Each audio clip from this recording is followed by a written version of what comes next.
some reason my camera is choosing to focus on the background rather than me. Hello. I give up. You'll have to deal with a slightly blurry me. So, this is my first in what will hopefully be a series of live crafting videos. In a moment, I'm going to show you some trusty pyrography using my little burning friend. Someone just messaged me. That's good. This is the benefit of using your phone as your camera.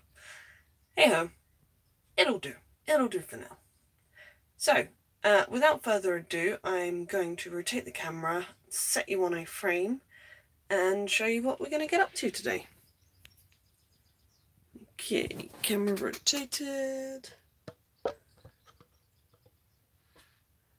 There we go. Uh-oh. Almost tipped my camera on my phone over there. Right. In front of you I have a leather bag.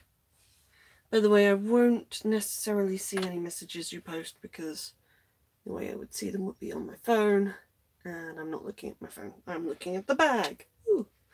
So yeah, bag, pyrography tool.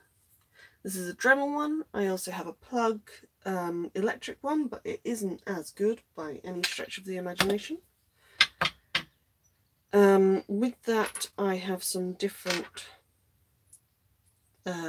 tips. They look like this. And throughout this process, I will be designing onto the bag using all these different tips. To start with, I have chosen, probably won't focus for you, a blunt circular tip.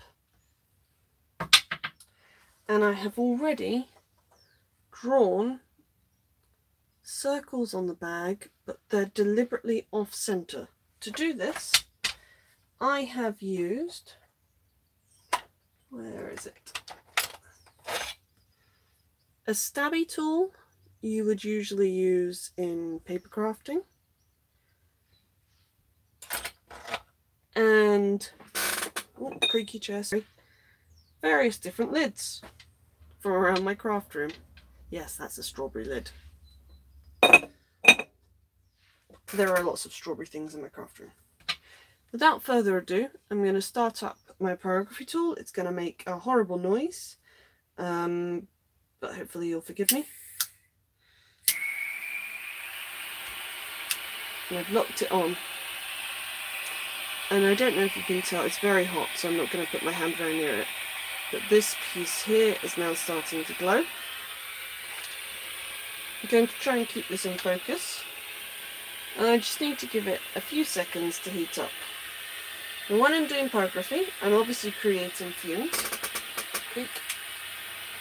So in the background I have a fan. It's very loud, sorry.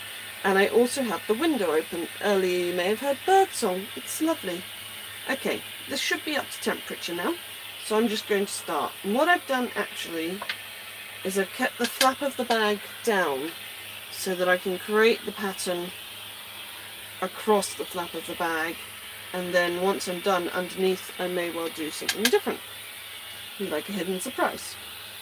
So to start with, I'm just going to create dots. And I haven't burnt onto this bag before, so this is completely trial and error, but that's kind of the way I roll anyway. You're lucky I drew the circles first. So this is burning pretty well, and the idea of this bag is it's going to be a going out clutch bag.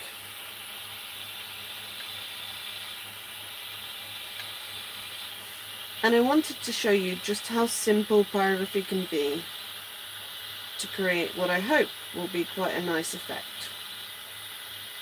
Obviously some of the other designs I've done, I spend days sketching them out beforehand on the bag, especially when I'm being commissioned. I take a lot of care in my work. This bag is just for me. and it wasn't an expensive bag. I got it in a sale. It's worth noting that it is real leather. For pyrography to work, you must be dealing with real leather or wood, not a synthetic material. Okay, I'm just going to turn off my pyrography tool, leave it in front of the fan to cool. Oops.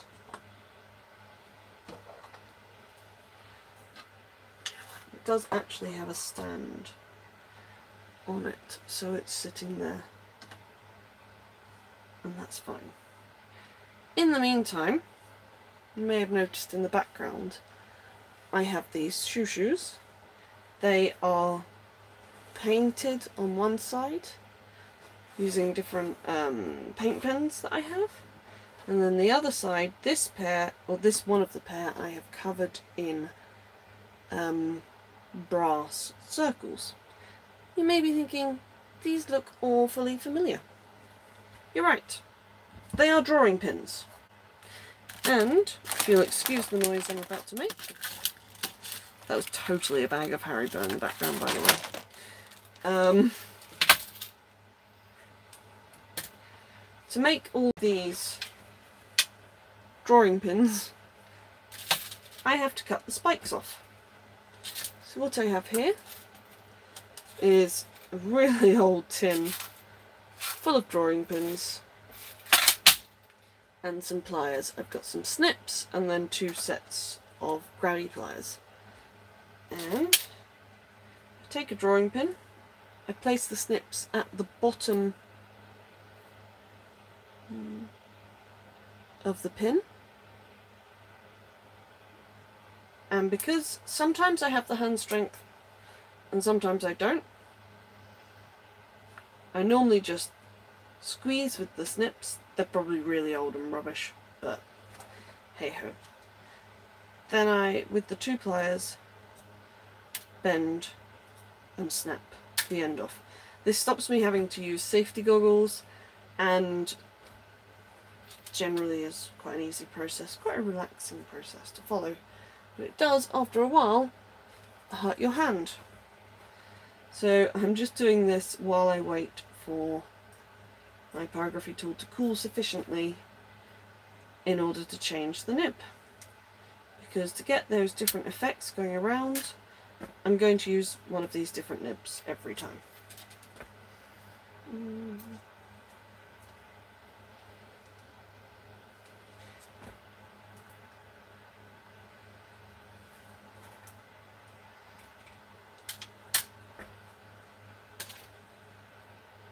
Still warm.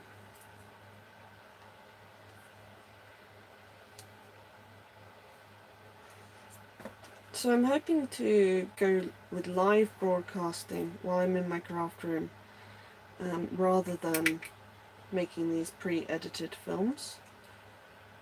This is mostly due to my own laziness, but also I wanted to give you guys an idea of how long it takes me to do things. You know, if there's ever any craft technique you want to learn or look at,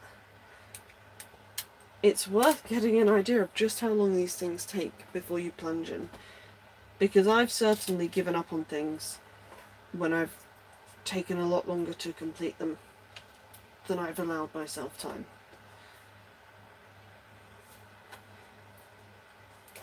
Oops. I'm sure lots of you are thinking, oh, you could do this using a whatever tool. I even thought maybe once I could use a Dremel to cut them all. But for ease, and also for just quickly being able to do a few while I fill some time, this process works really well for me. And yes, I could probably buy some new snips and just have it work a lot better for me as well. But where would the fun be in that? Ah, there we go, that one went straight away. A little bit of anger causes the muscles in my hand to be a lot stronger.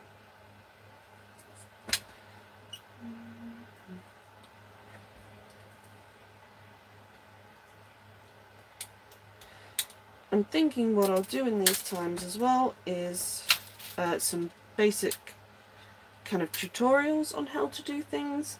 A lot of you like the galaxy pattern shoes that I make, and actually that's one of the easiest craft styles to do, I guess. It's quite expensive with the paint, but once you've got those paints you can do quite a few shoes with them. Not that you guys have to do them in bulk. It's just a method. I've totally just broken a nail, by the way. This is tragic. I don't have a nail file on hand. That was very smart of me. I'll live. Okay, how's this doing? Still warm. I'll do one more and then I'll use the tool that comes with it to remove that end.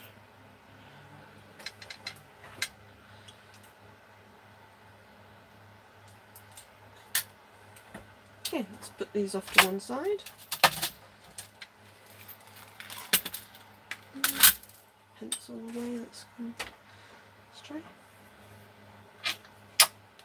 Right, let's take the end off. And they just screw on and off. And this Dremel, what is it? It's a Dremel Bernie thing. It has a name, but I can't remember. This Dremel Pyrography tool came with a little soldering kind of kit, so it's quite handy. Right, next I'm going to use this tool here, which is a triangular end or a flat space, depending which way you use it. I think I'm going with the triangular. Never been very good at getting the threads of tools. Okay, here comes that horrible noise again. Sounds like a jet engine. And this is actually fueled by gas, as in lighter fuel. It is quite hungry. You can adjust the rate at which it burns, but I always need it hot because I'm working with real leather. Okay, let's pull this back into where you can see it. Give it a few seconds more. I'm going to work with the end in, so it's like a little wedge. I'm going to go with the second circle. And let's start. And I'm going to have to angle this in a little bit. Still needs a little bit more heat, I think. You can see actually where the tool is tempered. See the colours, sorry, I realise it's not focusing. I don't want to get myself too near this. But yeah, you can see the colours. Okay, let's try again. Better.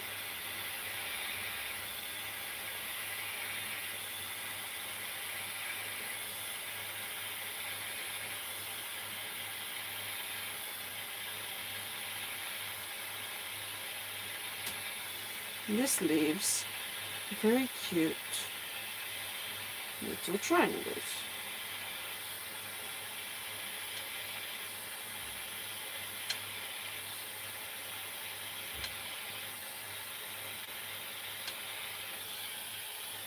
And like I said, because this is for me, I'm not too bothered about how neat I am. You know, if this were for a customer, I'd be measuring out and making sure each one of my triangles were perfectly spaced and aligned. But I like things a little rough and ready.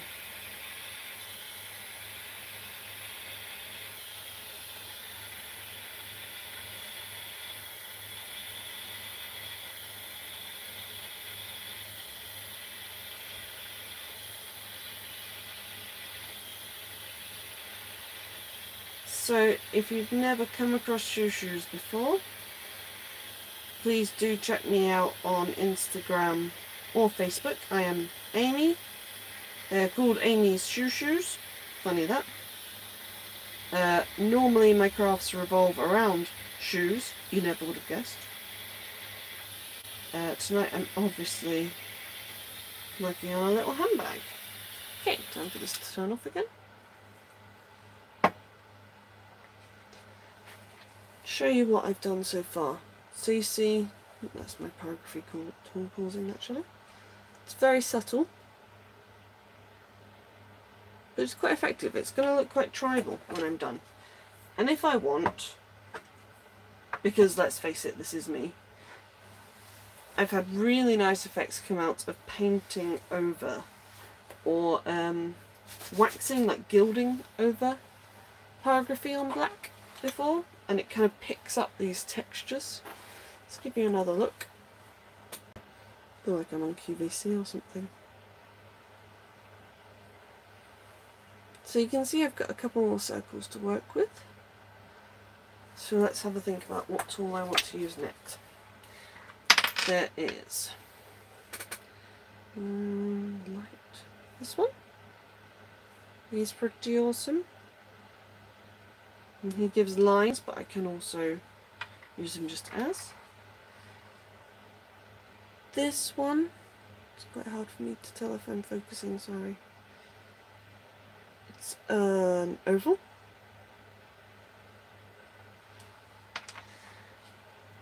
This one, which is great for fine point work, but also gives you that wedge shape. And then the point, which is great for drawing patterns, but I don't know if we'll use that one tonight. So I'll have a think. In the meantime, you guessed it, it's time for more snipping.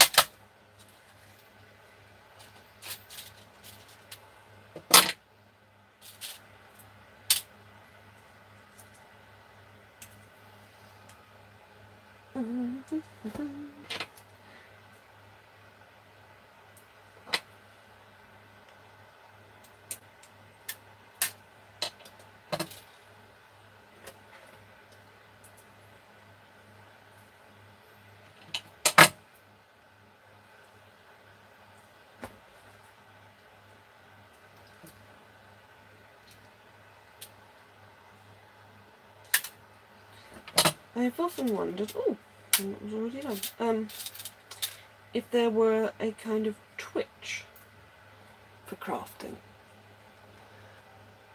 where you would go to watch people streaming from their workshops.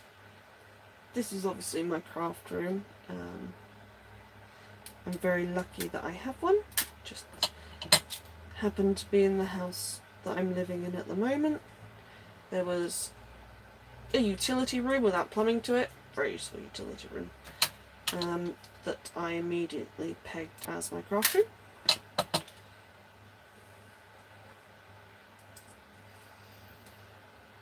And I love looking into what other people have done with theirs, because eventually I will have my own place and I will construct my craft room specifically to suit my needs.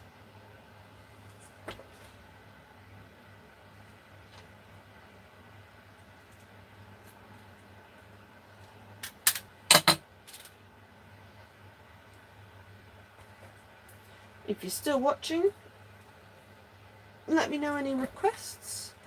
Let me know any techniques you've had real success with. One I've learnt recently that I really love is paw painting.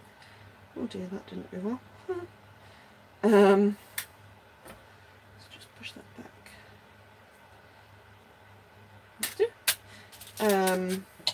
Yeah, paw painting works really well on shoes. Paw painting is where you mix acrylic paints with specific other, I guess you'd call them chemicals, mixers, and some silicone, and then you put loads of different colours via pouring onto your surface. The method I practice most is called a flip cup dirty pour. That's where you get a cup, you pour your different colours of paint into it, one on top of the other. Then you put your medium that you want painted on top of the cup, and you flip the whole thing over so the paint ends up on the medium you want painting. You then whisper a prayer. No. You then release the cup and let the paint spread. And it tends to be that you move the canvas. So imagine this is my canvas and I've got my paint on it. You would then tilt the canvas the way you want it to get that paint to interact with itself and with the canvas. You get some really beautiful effects. If you head on to Instagram and search, you can have a look at some. If you head to my channel, Amy's Shoes, and scroll for a bit, you'll be able to see the effect it has on shoes. I did some purple and pink ones that came out magnificently, if I do say so myself. Okay, let's try one more of these, and then let's see if I can remove that nib. So again, I'm not touching the end of this tool for a good few hours really, but I can, using the little spanner that came with it,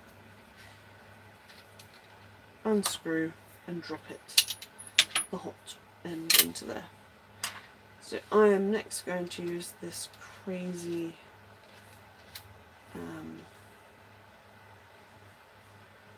griddle tool. So here comes that noise again.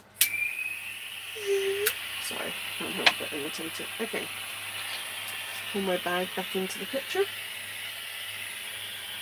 This one I am just going to press. Same technique as the other two nibs I've used so far, just pressing it into the leather. Let it get good and hot. Always have spare gas refill on hand if you're using the Dremel or any other gas-fueled pyrography tool. Okay, let's see how we're doing. So again, starting here, I'm going to go around in a semicircle, angling the nib as I go. It's pretty awesome.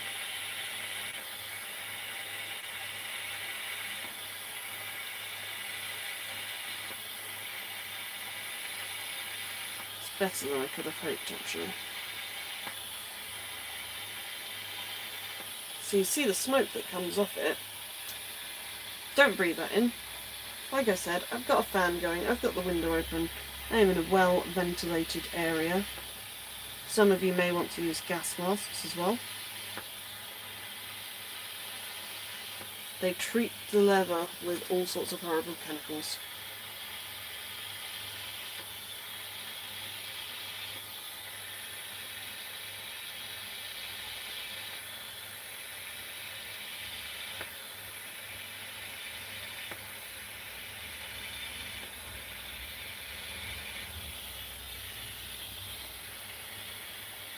Okay, for this one, I may end up moving the bag, I'm not sure. No, I think we're okay. I'm not really pressing, by the way, I'm letting the tool do the work.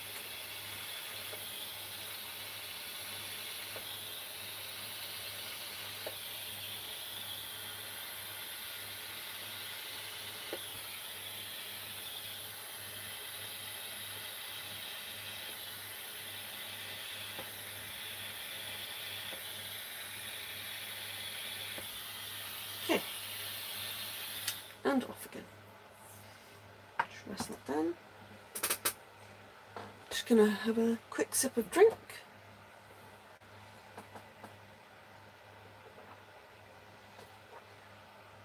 Okay. So what I might do now, I've got quite a lot of drawing pins cut. While that one's cooling, move this out of the way. Might just work on the other shoe. Just grab some glue.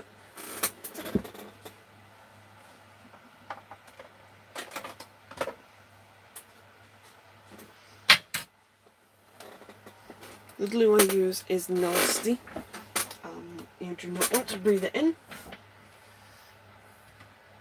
So again, well ventilated area breathing apparatus if you have some.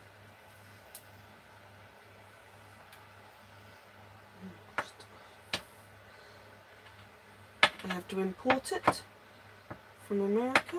This is not liking me today. Where's that? Okay. Six anything to anything, this glue basically.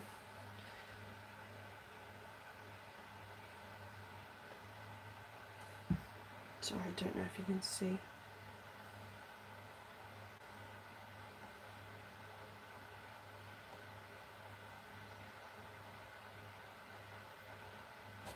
You don't need much, which is good because it's quite expensive. That's the lid. And it's one of those annoying glues that just keeps spilling out of the nozzle once it's open. I hate it, but it does the job. It really holds whatever it is.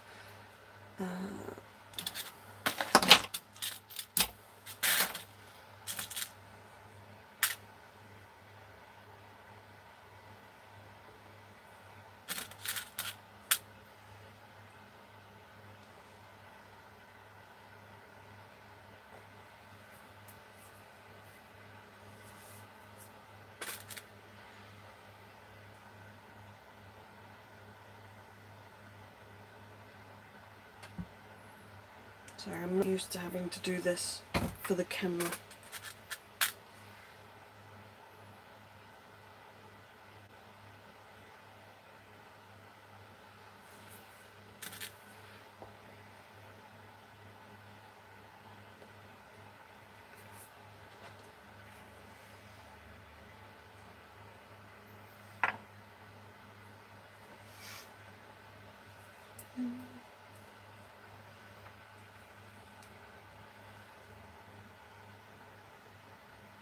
I've just got one more circle to work on with the bag, and then that'll be me done for the evening.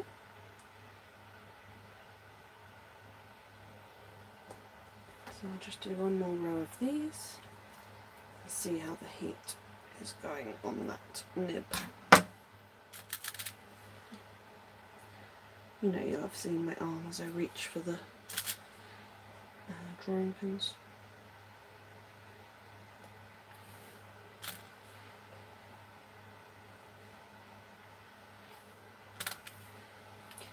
I love things that look like scales. And real scales.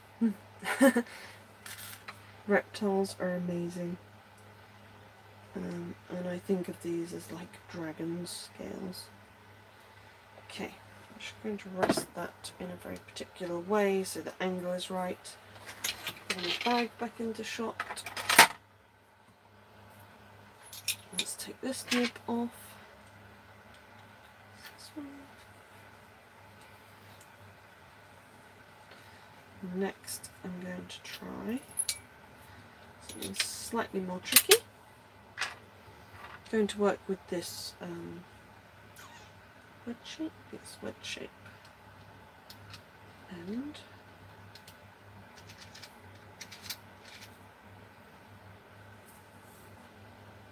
nice. Put it on, give it a moment to heat up. Still got that fan on. Whew, can smell the gas off it.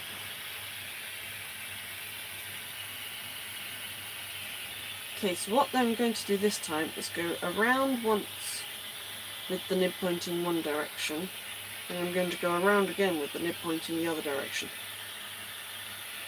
So let's see how we go.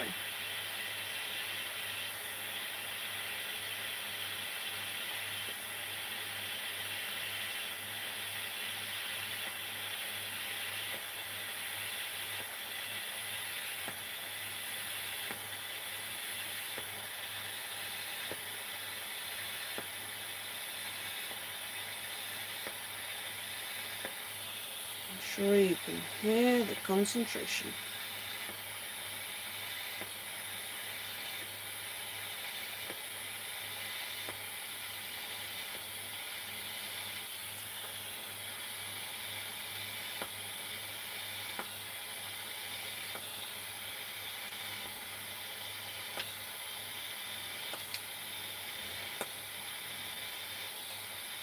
So the hazard of a pyrography tool like this, because obviously people are expecting you to use it end on, is that all the other parts around it get hot. So you can see I'm getting, I'll show you in a moment, getting this kind of secondary line coming up. That's okay because it exactly matches the primary line that I'm trying to create. Therefore, it's just additional patterning in my mind. So now the tool is up to temperature, I can actually go quite quickly. Now I've kind of got my eye in.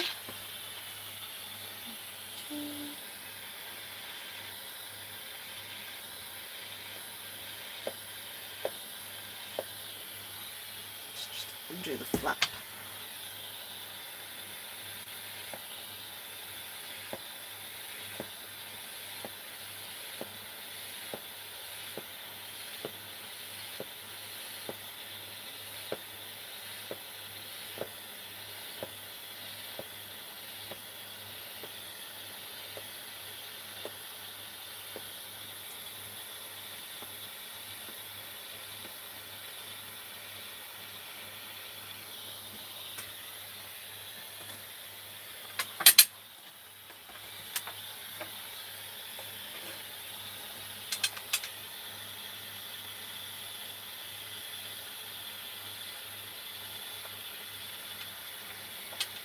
Don't burn your fingers. I once didn't have a fingerprint for a couple of months. Not very smart of me, I know. Okay, this looks better than I could have hoped for. I'm not sure I want to do that thing where I come back round again. Let me just finish off this line, this secondary line.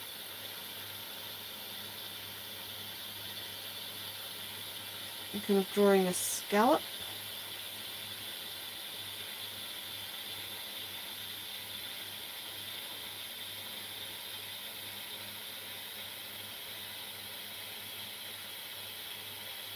If I stay still too long, the tool will burn through the bag.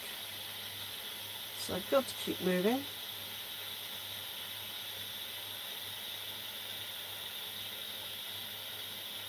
But again, if I move too quickly, I don't get my desired effect.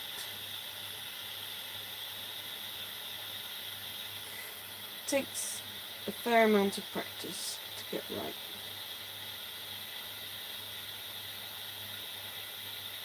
Most pyrography tools, not this one, but most do come with some practiced leather.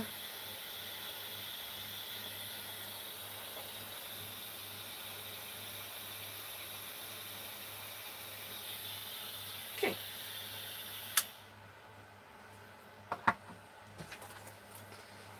So here we have it.